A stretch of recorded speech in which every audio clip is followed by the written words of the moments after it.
Você sabe o que é um monumento? Sabe para que serve esse tipo de edificação? Hoje nós vamos falar um pouco sobre os monumentos presentes nos relatos bíblicos e nos dias atuais. Vem comigo!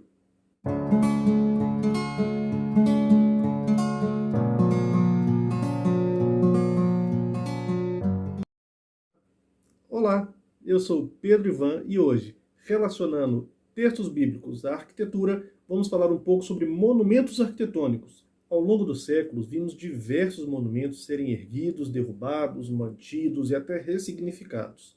A Estátua da Liberdade, o Arco do Triunfo, as pirâmides do Egito, são alguns dos exemplos. Mas o que é um monumento arquitetônico?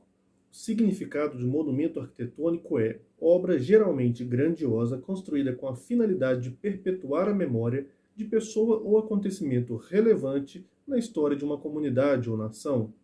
Qualquer edificação de grande estatura cujo tamanho, a estética, a imponência geram admiração, sobrevivência na memória de alguma coisa significativa para alguém ou para um grupo social. Recordação, lembrança. Em vários momentos nos relatos bíblicos, nós vemos situações em que o povo judeu é orientado a relembrar coisas grandiosas que Deus fez. Os itens depositados na Arca da Aliança, as festas que se repetem anualmente, os sacrifícios feitos no tabernáculo e posteriormente no templo, são alguns dos exemplos de atos intencionais para relembrar grandes acontecimentos fundamentais na fé judaico-cristã. Eram acontecimentos grandes que determinam a identidade do povo e a sua fé. Entre esses atos temos alguns monumentos erguidos, alguns memoriais, alguns marcos simbólicos. Os capítulos 3 e 4 do livro de Josué narram uma história interessante, onde Josué, sob orientação de Deus, liderou o povo, milhares de pessoas, rumo a Jericó, a Canaã, a terra prometida, e eles atravessaram o rio. Para atravessar o rio não tinha nenhuma ponte, era um obstáculo natural que estava no caminho deles.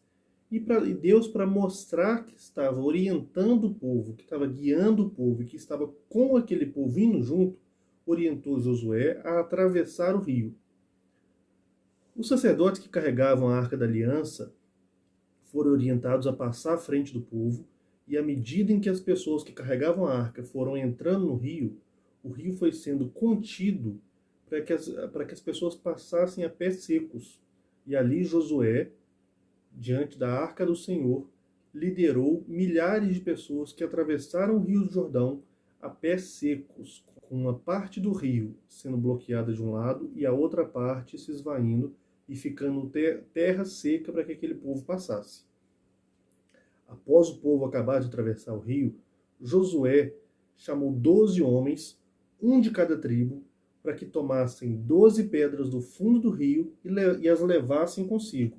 E também fez ali, no meio do rio, onde a água voltaria a correr, uma pilha com 12 pedras, representando as 12 tribos, para simbolizar que ali o povo de Israel, as 12 tribos, passaram. E segundo o texto, até hoje as 12 pedras estão lá, empilhadas no fundo do Rio Jordão. Qual a importância disso? Qual a finalidade de 12 pedras do fundo do rio levadas com eles para o acampamento? Por que razão um monumento se faz necessário ao homem? Para que serve um monumento? Um monumento é um marco físico, um lembrete visível e palpável de algo importante que aconteceu.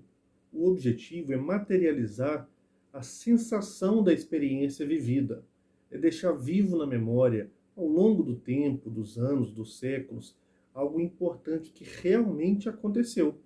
As experiências vividas por um povo, por uma etnia, por uma família, são o que define a identidade desse grupo.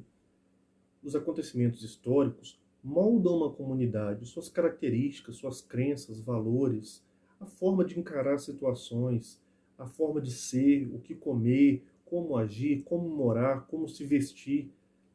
A identidade de um povo é marcada e é construída pelos acontecimentos. E os monumentos, em grande parte, servem para marcar os acontecimentos que moldaram a identidade de um povo. Por isso é tão importante demarcar, registrar, materializar os acontecimentos em forma de estruturas físicas que lembrem os fatos ocorridos. Guerras vencidas, a liberdade conquistada, a passagem para uma nova terra, territórios mantidos, batalhas, São coisas que marcam a identidade de um povo e que merecem ser lembradas. São esses acontecimentos que moldam a identidade de um povo. No momento em que o povo de Israel atravessou o rio e terminou de passar, o rio voltou a correr atrás deles. Eles já não tinham nem como voltar. Eles precisavam de algo que desse a eles a confiança para enfrentar os inimigos que eles encontrariam. A fé deles, a esperança deles estava em Deus. E eles não tinham mais volta. Aquele monumento, aquelas pedras erguidas, as pedras tiradas do fundo do rio, é o que lembrava a eles do Deus que estava com eles. Eles já não tinham mais como voltar, mas eles tinham uma certeza: o Deus que permitiu a eles tirar as pedras do fundo do rio estaria com eles nas batalhas. São esses acontecimentos, é esse tipo de coisa que molda a identidade de um povo. Uma batalha vencida, uma liberdade conquistada, tem que ser marcada em forma de monumento que lembre ao povo o que eles conquistaram, porque isso molda as características de um povo. Deus os havia feito atravessar o rio, e ali estava um monumento que comprovava isso. Ali estava uma marca na identidade daquele povo. E você? Quais são os fatos que marcam a sua história, que formam a sua identidade? A história da sua vida, da sua família, do seu grupo social. Você tem marcos físicos desses acontecimentos? Tem memoriais da sua história? A arquitetura e a decoração têm, entre outras finalidades, o objetivo de marcar a história das pessoas, de contar a história das pessoas.